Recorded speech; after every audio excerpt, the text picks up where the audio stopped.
Catus Maximus here, this time with a quick review of the Makita Model 4200 4-inch or 4 1/4 inch trim saw. This is a Sidewinder style. This is probably also made in the 80s, maybe the 90s. Small blade, so it's just convenient to use with one hand. You know, you don't have a lot of cut depth, maybe 1 1/4 inches, but it works really well. It has a 6-amp motor. It's geared really high, so the difference is you couldn't really push through a heavy cut. You want to be careful to stall it. It's kind of designed to be more likely stall than jump back out at you, because it's geared to 12,000 RPM. So this little blade is actually cruising, but it leaves a really nice cut. You just go nice and easy. If you're cutting Formica or anything like that, it really works well just because of how fast the blade is spinning.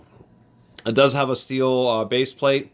It does get a little warped over time or bent. It's just the kind of the way it is with these thin base plates. It'd be nice if that was a little heavier, although the whole tool would be heavier. It has cut markings for 45 degrees and of course 90 degrees. And it's been a nice reliable unit. So this was just a quick review. And it's a left-hand blade, so it's kind of, if you're used to skill saws, it's handy using this thing.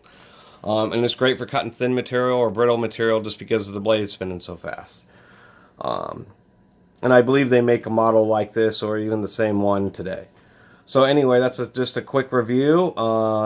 If you're looking for a small saw or just looking at circular saws and you don't need to do heavy cuts, this is enough to cut a 2x4, and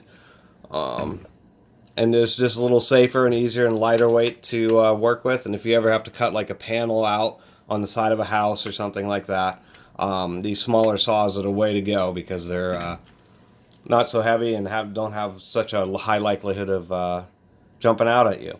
Anyway, that was just a quick review of the Makita Model 4200 circular saw. It even has a special bearing retainer in the back, so it's easy to lubricate that rear bearing.